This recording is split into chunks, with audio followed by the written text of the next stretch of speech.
Graça e paz a todos. Grande prazer estar aqui nessa noite, apesar de estar aqui nessa situação limitada. A gente quer recomendar o Rota 66, que é um comentário bíblico falado de Gênesis a Apocalipse, que está sendo traduzido para várias línguas. Já temos em mandarim, tem em espanhol, está sendo feito em japonês, em várias línguas, pelo menos umas 11, árabe, indonésio. Mas o Rota tem um aplicativo que você pode baixar totalmente gratuito, comentário em áudio, 250 horas de explicação da Bíblia, de Gênesis a Apocalipse, e de uma maneira muito direta no texto, muito prática e objetiva e bem humorada. Então você vai ter à sua disposição.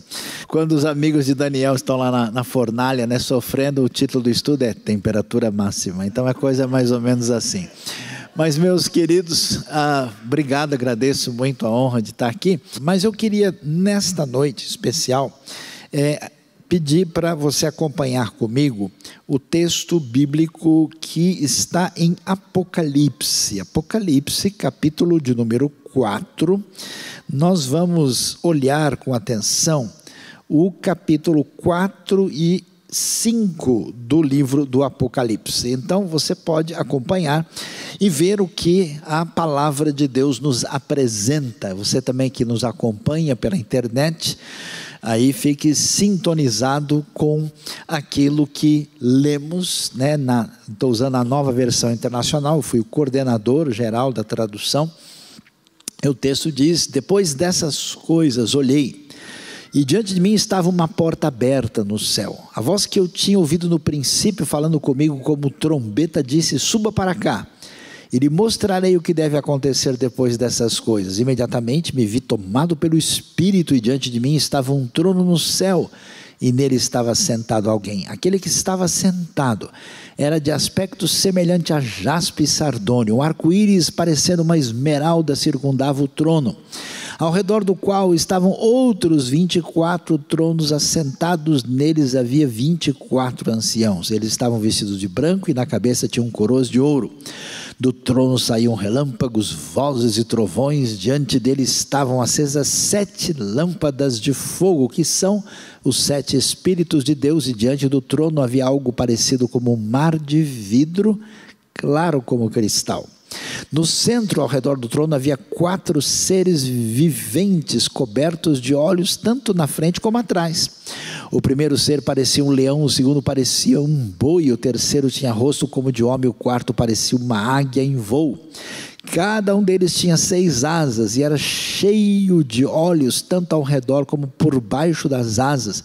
Dia e noite repetem sem cessar: Santo, Santo, Santo é o Senhor, o Deus Todo-Poderoso, que era, que é e que há de vir. E toda vez que os seres viventes dão glória, honra e graças àquele que está assentado no trono, que vive para todos sempre, os 24 anciãos se prostram diante daquele que está assentado no trono e adoram aquele que vive para todos sempre. Eles lançam as suas coroas diante do trono e dizem: Tu, Senhor e Deus nosso, és digno de receber a glória, a honra e o poder, porque criaste todas as coisas e por tua vontade elas existem e foram criadas. Vamos aí, e glória a Deus. Depois vamos caminhar pelo capítulo 5 também.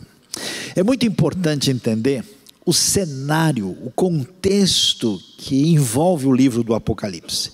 Nós estamos aqui por volta do ano 90, 95, e a igreja cristã cresceu aguardando a vinda do Messias Jesus. Jesus disse que iria e haveria de voltar. Só que, além dele não ter voltado, as coisas começaram a ficar cada vez mais complicadas e pioraram muito. Na época de Jesus, nós temos o reinado de César Tibério, que durou do ano 14 até o ano 37. Depois um período rápido aí de Calígula, depois de Cláudio, de 41 a 54, e Nero, de 54 a 68, com uma grande perseguição aos cristãos. A coisa vai ficando cada vez mais difícil, o Império Romano vai ficando cada vez mais forte e poderoso. A resistência judaica é humilhada com a destruição de Jerusalém no ano 70, e nós vamos ver a partir do ano 81, o imperador Domiciano começar a sua política também anticristã com perseguição, que leva inclusive João, o apóstolo João, para a ilha de Patmos, onde nós temos a visão do Apocalipse. Então os cristãos estão numa situação difícil, porque a maioria deles é de escravos. Os escravos compõem 60% da população do Império Romano. Eles estão aguardando a vinda de Cristo, mas o Império Romano fica cada vez mais forte, vai continuar se fortalecendo para chegar ao auge no começo do segundo século, na época do imperador Adriano. E a coisa vai se complicando, e o que acontece? A igreja tem perguntas, tem receios, tem medo e não sabe como lidar com essa questão. O Apocalipse, que muitas pessoas imaginam que é um livro que deve inspirar temor e receio, é um livro escrito com a intenção de consolar e de dar esperança. E depois da grande visão triunfante do capítulo 1 e das cartas escritas às 7 igrejas da Ásia, que mostra Deus olhando e percebendo a situação de cada igreja, diante desse cenário desafiador, a gente chega ao capítulo 4, e o capítulo 4 é fascinante. Ele nos apresenta, depois dessas coisas, olhei, diante de mim estava uma porta aberta no céu, e a voz fala para ele: suba para cá e lhe mostrarei o que deve acontecer depois dessas coisas.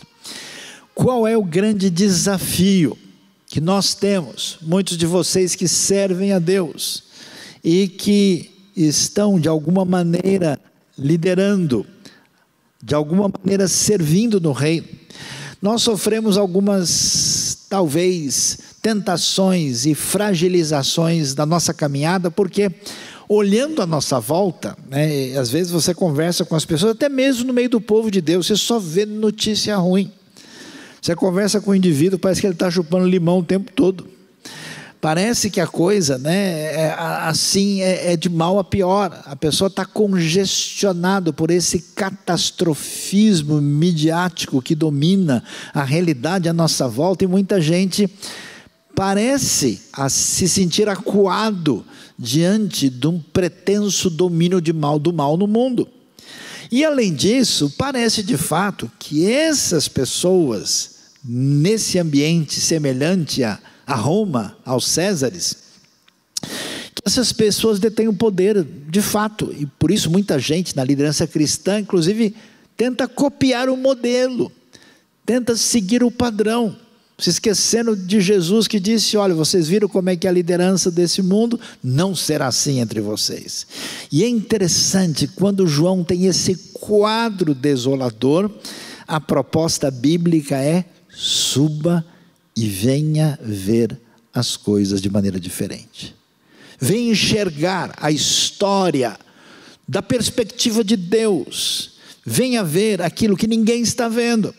Porque o que todo mundo está vendo é que César é rei. Não só é rei, mas é o imperador divino. Não faz muito tempo, estava em Éfeso lá, a gente olhando ali, e em cima da construção está lá, né? Imperador Augusto divino, chamado de divindade, exigindo adoração, e claro, mostrando todo o seu poder. E, no entanto, a chamada do texto é: suba e venha ver. E quando ele vê, tomado pelo Espírito, diante de mim estava um trono no céu, e nele estava sentado alguém. Aquele que estava sentado, de aspecto semelhante a jaspe e sardônio, com arco-íris, parecendo uma esmeralda circundando o trono. César não está no trono. Roma não domina. O poder não pertence àqueles que pretensamente afirmam tê-lo. O poder pertence a Deus e ao nosso Senhor Jesus Cristo. Por isso, é importante destacar isso, que ele está sentado no trono. E é interessante, né? Hollywood demorou muito para copiar os efeitos especiais. Apocalipse dá de 10-0 neles. É para tudo quanto é lugar essa literatura extraordinária, assim marcada por visões altamente reluzentes, assim, espetaculares. E aqui nós vemos, né, esse arco-íris que nos lembra de coisas promissoras lá do livro de Gênesis, em torno do trono, e ao redor do qual estavam outros 24 tronos interessantes, e ali nós temos 24 anciãos. E por que 24? Porque o número emblemático que marca a história do povo de Deus na Bíblia é 12. E por que 12? Inclusive é 3 que remete à divindade, e 4 que é o número do mundo, os 4 cantos da terra. 12 tem a ideia da ação divina completa. E por que 24? Porque faz referência aos 12, indicando o que acontece antes da vinda de Cristo, as 12 tribos de Israel, esse é um número muito marcante, mas também os 12 apóstolos. 24 envolve essa ideia da totalidade da realidade do povo de Deus através da história. E o que nós vemos aqui, aliás, se você quer ler o Apocalipse, quer estudar esse livro, você precisa ler com atenção, lembrando de Gênesis e Êxodo, porque eles estão como pano de fundo fundamental do que aparece aqui. E então esses 24 anciãos eles estão vestidos de branco, e na cabeça tinham coroas de ouro. E olha que coisa impressionante, naquilo que remete ao que a gente vê lá no Monte Sinai, remete a manifestações poderosas de Deus. Do trono saem relâmpagos, vozes e trovões, e diante dele estavam acesas 7 lâmpadas de fogo. Por que 7 lâmpadas? Lembrança da menorá, do candelabro, que ficava no lugar santo, dentro do Mishkan, do tabernáculo. E por sua vez a menorá é uma reminiscência da árvore da vida, tem uma ligação. E aqui ele então vai fazer essa referência às lâmpadas de fogo, que são os 7 Espíritos de Deus, uma referência ao que aparece em Isaías capítulo 11, para dizer que o Espírito de Deus agindo na sua plenitude, a partir dessa manifestação do sagrado, que está presente na história, apesar de nós não estarmos vendo no controle e no domínio do mundo. E é muito interessante que neste momento, diante do trono, havia algo parecido como um mar de vidro, claro como cristal. Você se lembra? Do lado de fora do tabernáculo havia a bacia de cobre, de bronze, que depois no templo se torna um mar que fica sobre touros. É uma recordação desse espaço sagrado, que é remetido agora para essa visão celestial. No centro, ao redor do trono, havia 4 seres viventes cobertos de óleos, tanto na frente como atrás. É muito valioso. Por quê? Porque o cristão que apanhou o dia todo, o cristão que é escravo e que ouviu dizer que Jesus é rei, mas Jesus foi assassinado pelo Império Romano, condenado como crucificado. Roma domina cada vez mais. A promessa parece que não vai acontecer tão rapidamente. Parece de fato que Jesus é muito pouco rei em relação ao que a gente está vendo no nosso cotidiano. E então a perspectiva da visão, de acordo com a visão de Deus, nos mostra o trono, o domínio do trono e a realidade da história que é submetida a esse que está no trono, que aqui embaixo quem domina não está vendo. E de repente aparece esses 4 seres cobertos de olhos, tanto na frente como atrás, que é uma referência à ideia de onisciência. Por isso olhos por toda parte, porque Deus está vendo e conhecendo tudo. E vai aparecer o quê? Um ser que parece um leão, um boi, o outro com o rosto de homem, e o quarto parecia uma águia em voo. Que zoológico é esse que nós encontramos aqui? Por que esses animais? Porque entre os animais selvagens, a referência maior é o leão. Entre os animais que fazem parte dos rebanhos domésticos, bacar, nós temos a figura do boi. Entre aqueles que voam, kol of kanaf, como diz a Bíblia original no hebraico, você tem a águia. E claro, a coroa da criação é o ser humano. O que significa isso? Significa que não só Cristo, Jesus é o rei da história, é rei do tempo, mas ele é rei do espaço. Toda a criação o reconhece e está envolvida nessa percepção aqui.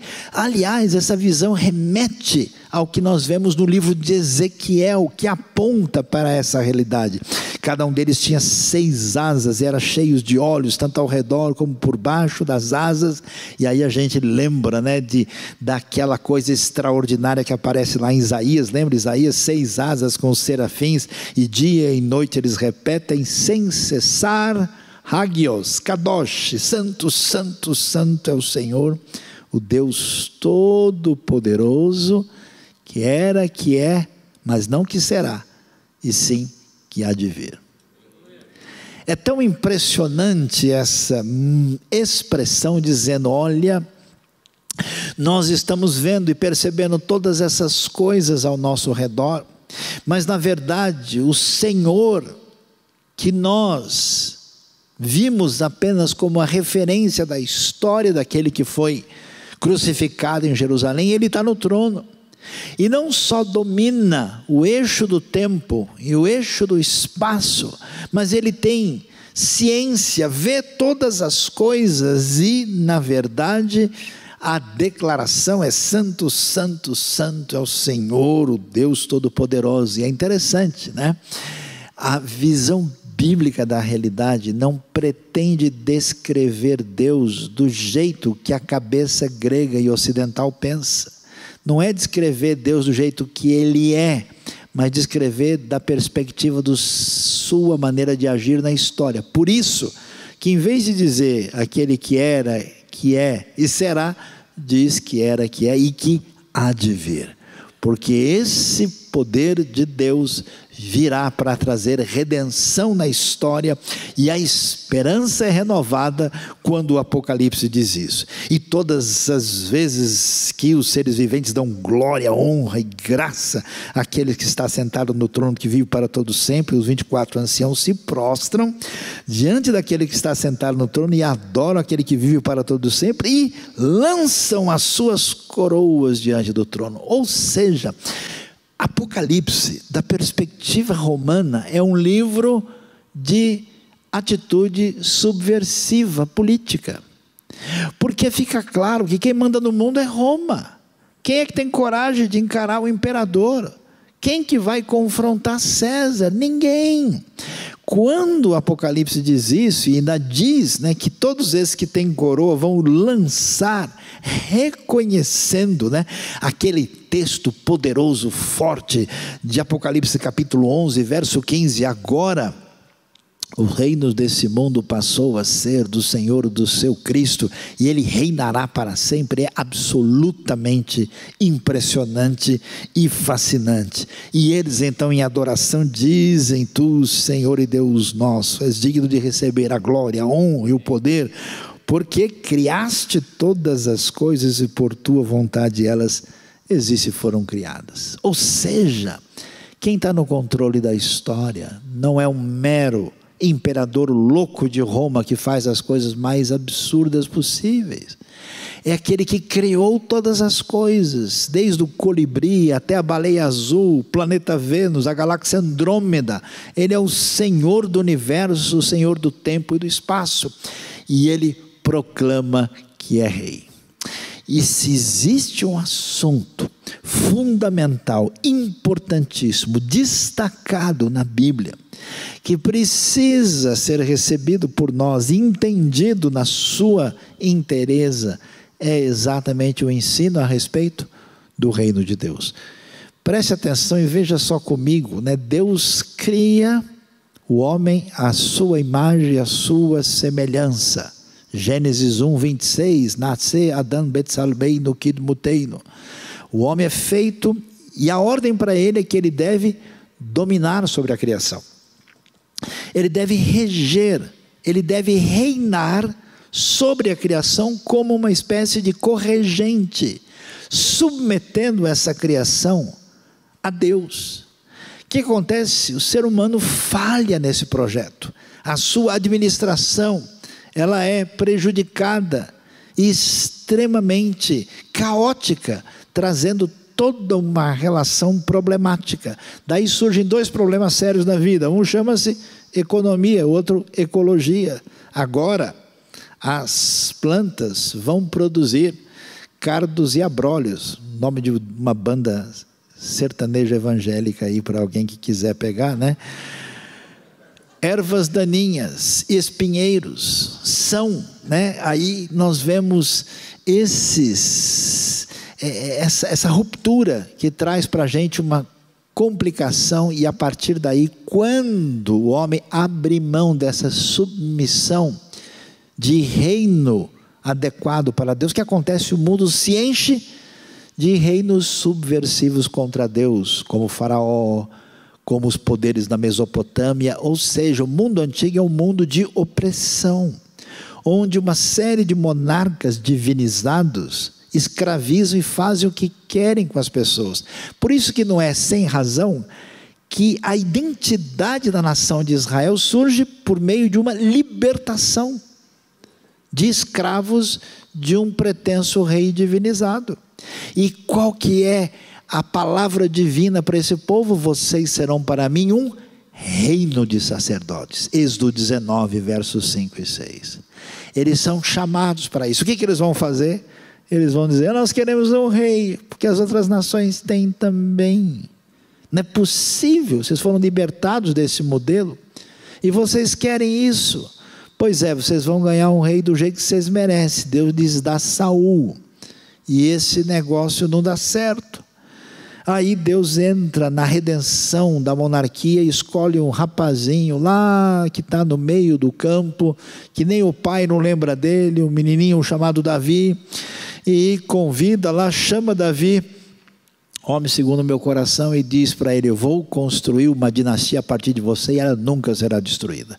Aí você entende a lógica do reino, a promessa messiânica, a promessa que atinge Jesus e que chega a nós por meio de Cristo Jesus. E Jesus, quando chega anunciando o reino de Deus. Mas esse reino é diferente. Jesus é a pessoa que certamente iria escandalizar a todos nós. Jesus confunde todo mundo. Para aqueles judeus nacionalistas que querem a libertação, Jesus vai lá e cura servo de oficial romano. Como assim? Romano é inimigo, tem que matar o servo e o cara junto. Como assim? Jesus vai lá trocar ideia com a mulher samaritana. Não pode, além de mulher, já teve 5 maridos, ainda é samaritana. Só falta torcer para o time errado, que eu não vou nem dizer qual é. Como é que pode uma coisa dessa? Jesus, para aqueles que são muito abertos, ele vai jantar na casa do fariseu, não está nem aí. Jesus troca ideia com criança de boa, e as crianças querem chegar perto dele, porque ele é gente fina, porque criança não chega perto de quem tem cara que está chupando limão o tempo todo, não. Jesus quebra todos os paradigmas, e aí um dos principais é que o pessoal está esperando um rei conforme o modelo romano. Meus queridos, talvez um dos grandes problemas da igreja de hoje, em comparação com muitos queridos irmãos de algumas épocas e alguns ambientes no mundo, é que nós muitas vezes queremos lutar com armas romanas. Pega a espada e corta a orelha do Malco. Vamos confiar na nossa força, no nosso poder, na nossa inteligência, no nosso dinheiro, na nossa articulação. Interessante, Jesus decepciona todo mundo. Ele reúne o pessoal lá no famoso Sermão do Monte e começa a dizer umas coisas. Pessoal, vocês querem ser conquistadores no reino? Vocês querem ser... bem-aventurado. Bem-aventurado é coisa do Salmo 1. Bem-aventurado aquele que não anda, e tudo que ele fizer prosperará. Oh, glória, aleluia. E Jesus diz: bem-aventurados que choram. Que?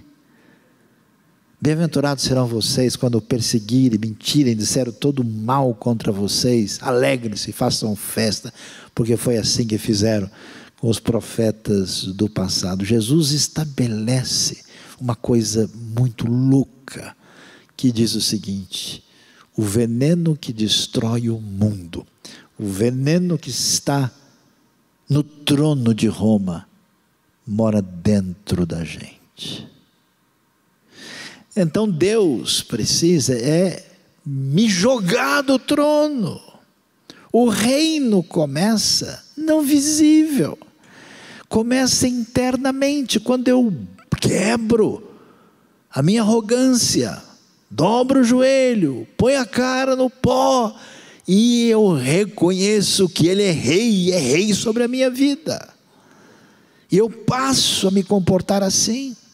Então, a questão que envolve será que a gente tem a cara das bem-aventuranças? Será que a gente se liga naquelas propostas? É tão impressionante aquele negócio de bem-aventurados, os mansos, os humildes, as pessoas que não se vingam, mesmo quando têm certeza que elas estão certas e o outro está errado. Que tipo de coisa é essa? Bem-aventurados são esses que, em vez de causar conflito e divisão entre Deus e o homem, entre as pessoas, trazem paz. Dá uma olhada naquilo que é a essência da proposta do reino. E esse reino é um reino que a gente não enxerga aqui. Eu tenho ficado impressionado na minha vida.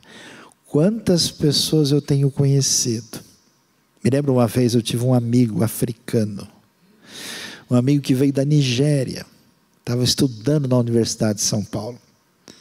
Sujeito muito simples, tranquilo, falava 12 idiomas, estudando para ser diplomata, uma pessoa extraordinária do povo Iorubá. E é tão interessante, ele nunca mencionou nada para mim. Um dia, nós viajamos para o estado do Rio de Janeiro, estávamos numa cidade, e eu acordo lá pelas 4h30, 5 da manhã, para ir ao banheiro, volto, aquele homem está ajoelhado, chorando diante de Deus, e ninguém nunca soube disso.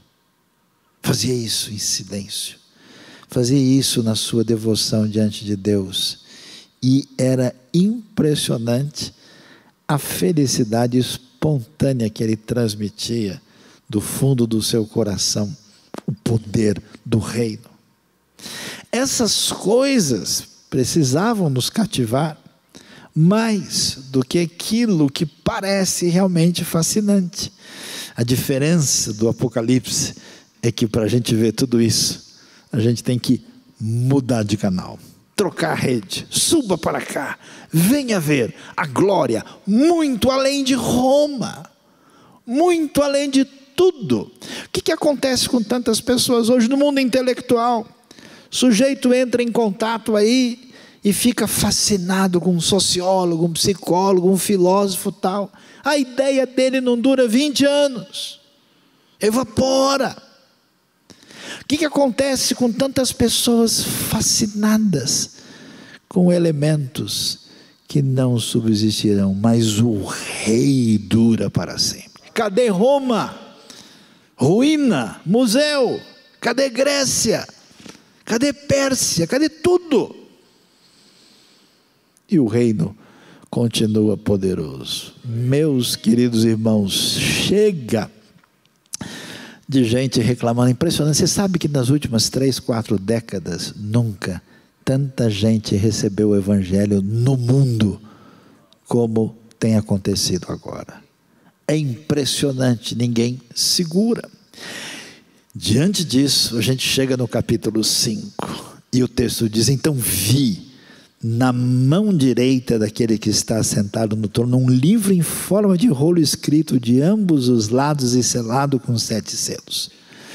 Esse rolo, que era ali fechado com um selo, que era um tipo de um lacre, que era proteção para que ninguém mexesse numa mensagem oficial que era mandado, por exemplo, por um rei, para que ela não fosse violada. Então tinha aquele selo que era uma espécie de lacre. E aqui nós temos essa figura que aparece: um anjo poderoso vem proclamando em alta voz e diz: quem é digno de romper os selos e de abrir o livro? Mas não havia ninguém, nem no céu, nem na terra, nem debaixo da terra, que pudesse abrir o livro ou sequer olhar para ele. É tão interessante essa época, porque nós estamos no 1º século depois de Cristo, e no 4º século a filosofia grega chegou no seu auge, com Aristóteles, com Platão, e fascinou muita gente, mas nessa época ela já estava decadente. O Império Romano tinha muita força militar administrativa, mas não podia suprir nada sobre o significado da vida. Eu acho interessante que nos lugares do mundo onde as pessoas mais se aprofundam no entendimento da vida, menos vontade de viver elas têm. Você tem essa regra. Sabe qual é a diferença entre o país do primeiro mundo e do terceiro mundo? No terceiro mundo as pessoas matam umas às outras, no primeiro mundo eles se matam a si mesmos. É uma loucura. E é interessante a gente ver que essa crise presente no mundo greco-romano, nos vários cultos estranhos e malucos que se multiplicavam, a grande questão é que parece que o transcurso do tempo não tem sentido, parece que a história não tem significado, parece então, João está diante de um cenário sobre qual é o sentido de interpretação daquilo que envolve a nossa experiência.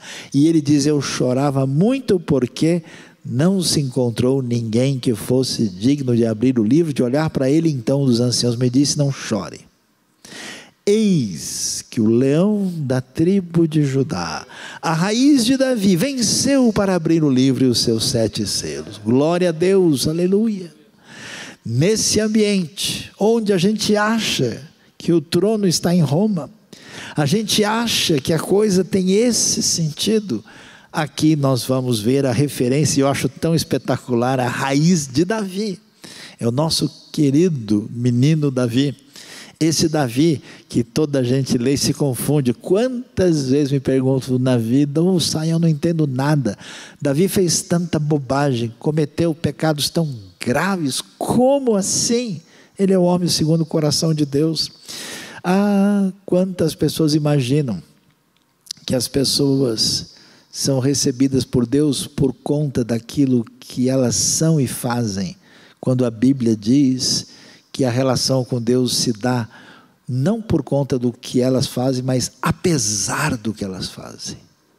Não é verdade que ninguém entrou numa relação diferenciada com Deus por causa da sua caminhada sábia, mas por causa do seu arrependimento, da sua recondução de vida e do seu encontro com a graça bendita, restauradora e poderosa.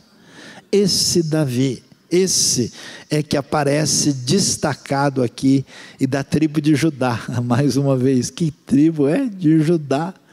Você pode me ajudar? Judá foi o pior.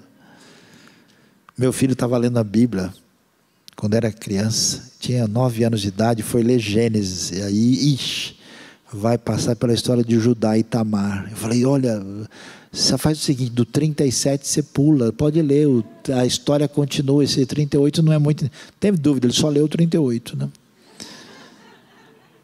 História apavorante. Judá se envolve com a nora, e depois, quando descobre o que aconteceu com ela, diz: seja ela queimada. Aí ela diz: eu sei que RG, o telefone, o Insta, né, e o Zap do pai da criança. Aí ele diz: ela é mais justa do que eu. Vocês percebem que o reino divino se manifesta na destruição da prepotência humana e da restauração que Deus faz em quem se volta para Ele e é alcançado pela graça, é mudado. E isso é que marca a história. Raiz de Davi, tribo de Judá. Eu jamais esperaria isso. Porque se Deus fosse evangélico, ele colocaria o seguinte: tribo de José, filhinho querido do Jacozinho, né? E Davi não, pega um cara mais legal, um Daniel na cova dos leões. Aí sim, a coisa vai ser boa. Mas não, essa é a marca. E é interessante que ele fala isso e depois viu um cordeiro. Olha que coisa, né? Eu gosto de dizer, olha que coisa bonita, mas cheia de graça, é o texto que passa para a nossa lição. Depois vi um cordeiro que parecia ter estado morto. Olha o detalhe, né? Em pé, no centro do trono, cercado pelos 4 seres viventes, pelos anciãos. A primeira referência é uma referência que evoca mais o domínio propriamente do Pai, e aqui o destaque se desloca para a pessoa de Jesus, e é tão interessante, porque ele é o Cordeiro. Ele é o Cordeiro que foi morto, o Cordeiro que não tem força nem poder nenhum. Esse Cordeiro que está lá, e os 4 seres viventes, os anciãos, o domínio no tempo e no espaço, ele tinha 7 chifres e 7 olhos. Chifres é sinal de poder, olhos sinal de conhecimento, onipotência e onisciência, e aqui eles aparecem com muita clareza. São 7 Espíritos de Deus enviados à toda terra. Ele se aproximou, recebeu o livro da mão direita daquele que estava sentado no trono, e ao recebê-lo, os 4 seres viventes, os 24 anciãos, prostraram-se diante do Cordeiro. Cada um deles tinha uma harpa e taças de ouro cheias de incenso, que são as orações dos santos.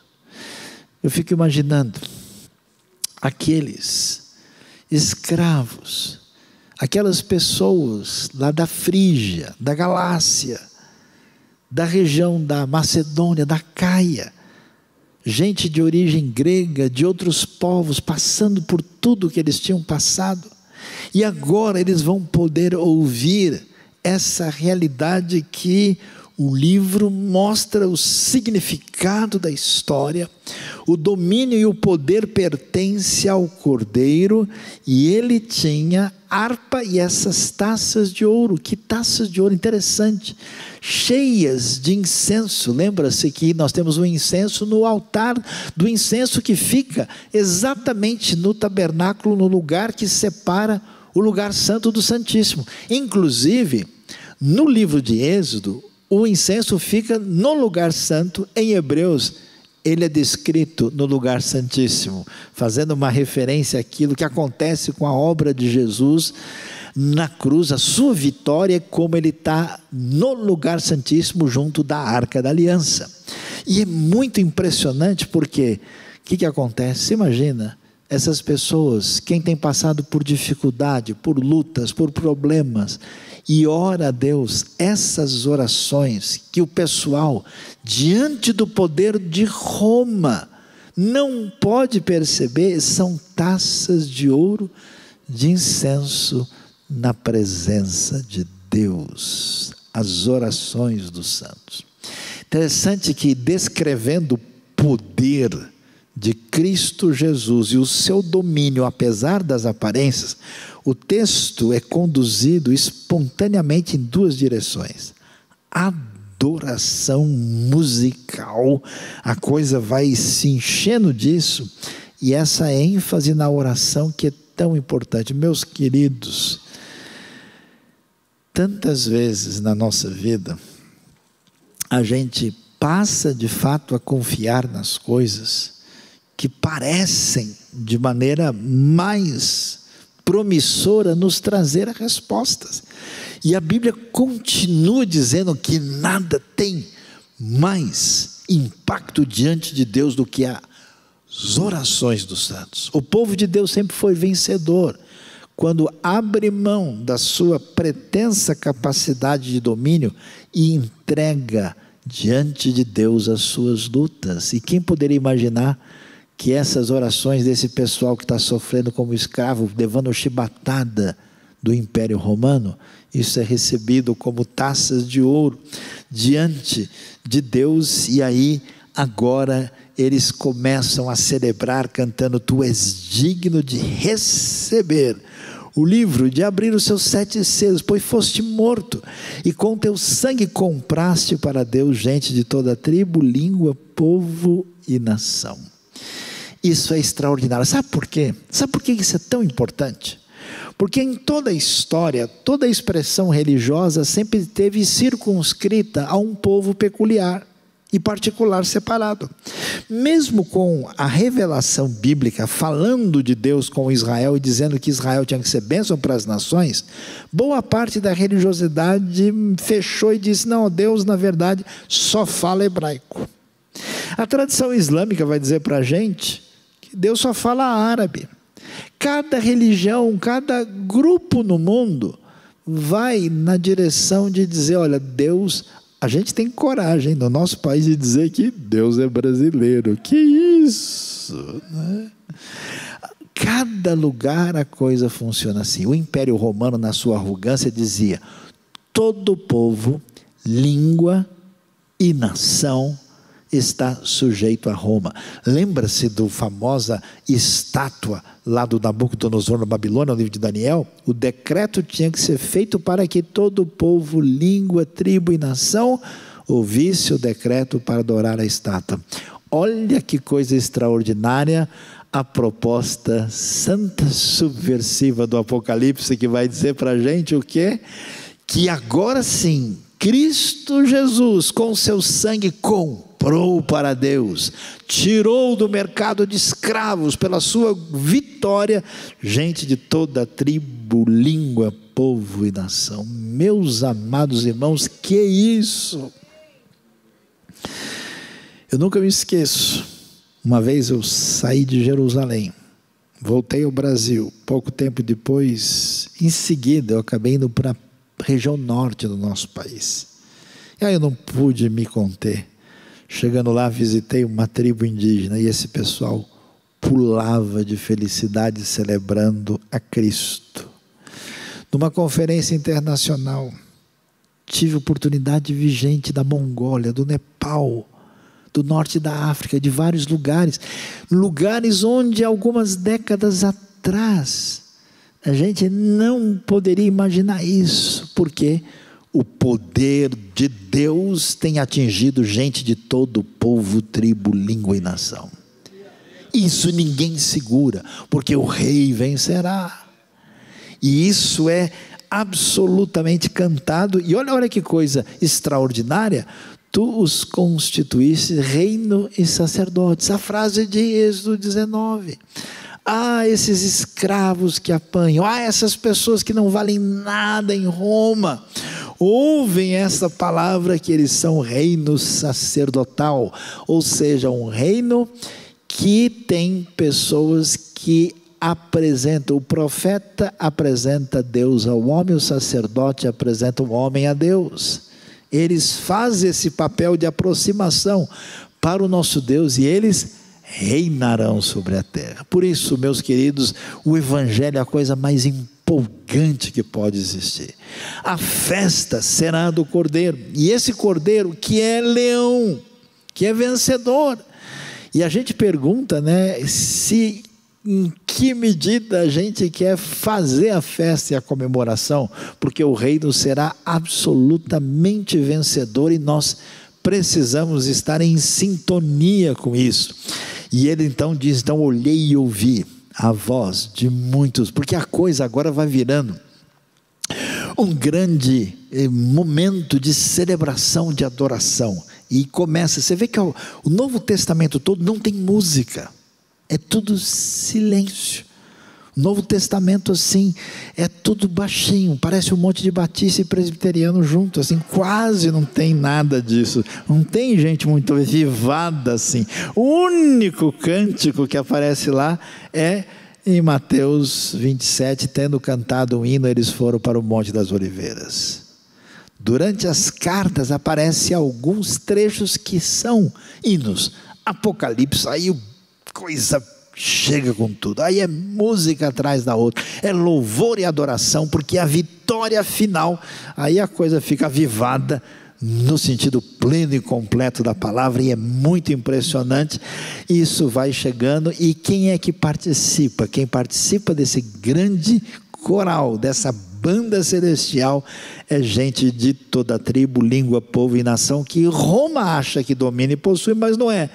Mas tem que botar mais gente para participar disso. Então olhei e vi a voz de muitos anjos, milhares de milhares e milhões de milhões. Eles rodeavam o trono, bem como os seres viventes e os anciãos, e cantavam em alta voz: digno é o Cordeiro que foi morto de receber poder, riqueza, sabedoria, força, honra, glória e louvor. Amém. Além de todo o contexto do tempo e do espaço, quem participa disso? Todos do Antigo Testamento, todos do Novo Testamento, toda a criação, né? As aves do céu cantam para ti. Meus queridos, você imagina o que é isso? A própria criação adorando a Deus. Existe uma espécie de zooteologia na Bíblia, onde até os bichos fazem parte dessa história. O Salmo é interessante, 104, que fala que Deus criou o Leviatã para com ele brincar, né? Como se fosse aí uma coisa peculiar e particular do próprio Deus. E aí ele faz isso. E além disso, agora chega esse grande coral angelical, e eles rodeavam o trono com os seres viventes, os anciãos, e atribuindo o poder, a riqueza, a glória a Deus. E depois, olha lá, ouvi todas as criaturas existentes no céu, na terra, debaixo da terra e no mar, e tudo que neles há, que diziam. Aí vem o desfecho, com toda a criação. Imagina o que é isso, a grande celebração, a grande vitória, a absoluta celebração do reino. Isso é importante por quê? Porque desde o começo o ser humano deveria ser um corregente para submeter toda a realidade da criação diante de Deus. Daí está a nossa responsabilidade. A responsabilidade, como alguém que faz parte do reino, é agora me submeter plenamente ao rei, adotar a caminhada do reino, fazendo aquilo que o reino pede, sendo sal da terra e luz do mundo.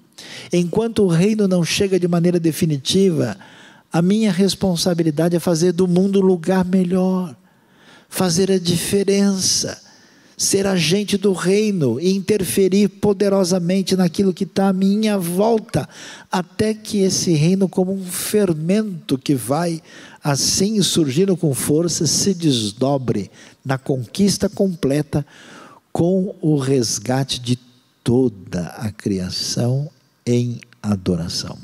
Eu não sei como é que vai ser a eternidade, mas não vai ser o que muita gente imagina, que a gente vai ficar flutuando como uma fumacinha assim.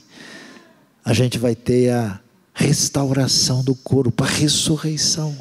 Quem sabe teremos missão de Deus no próprio universo, porque toda a criação será purificada pela redenção absoluta de Cristo Jesus nosso Senhor, pela purificação de toda a rebelião que há na criação, e por isso todos participam. E eles vão dizer, olha que coisa, né?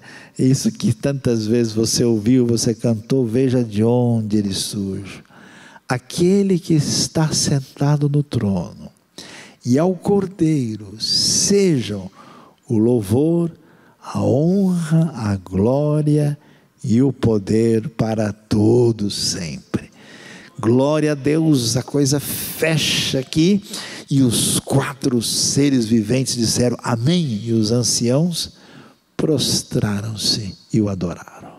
Deus seja louvado nessa noite, Deus seja glorificado pela a grandiosa redenção, saindo da visão limitada, enxergando o que Deus nos apresenta, e vendo a grande trajetória do reino de Deus, e vendo como isso precisa fazer diferença da minha vida. Então hoje, queria conclamar a cada um de nós aqui, a avaliar como é que está a minha conexão com o reino. Será que eu me vejo como alguém fazendo diferença no reino, sendo sal da terra e luz?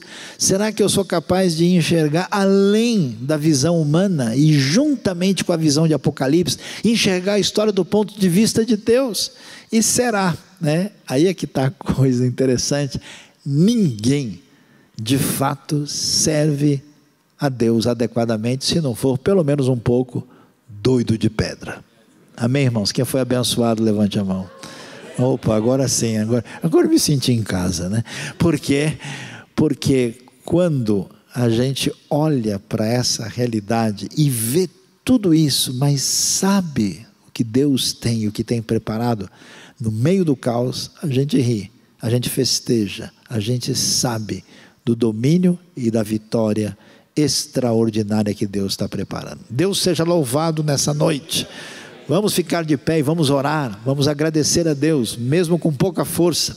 Quero orar com você e por você, até porque a força vem do grande Rei. Então apresente a sua vida, apresente ao Senhor, glorifique, adore a Deus e celebre o grande Rei e aprofunde-se no entendimento disso que é tão importante na palavra de Deus. Deus bendito, Pai amado, em nome de Jesus nós te adoramos nesta noite, te agradecemos, ó Deus, porque apesar do cenário à nossa volta, apesar dos temores, apesar de muitas expectativas negativas, o Rei está sentado no trono e nós adoramos o Rei, nós adoramos Cristo Jesus, nosso Senhor.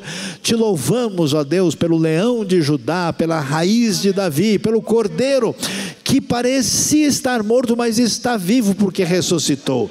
Te glorificamos, ó Pai, pedimos a ação do Teu Espírito na vida dos Teus filhos, para que, ó Deus, submetam-se a Ti, se coloquem, ó Deus, na posição de súditos do reino, e que façam crescer esse reino que conquistará todas as nações. Nós te louvamos, te adoramos, te celebramos, te glorificamos nesta noite, em nome do Rei Jesus, amém. Glória a Deus, Deus seja louvado nessa noite, amém.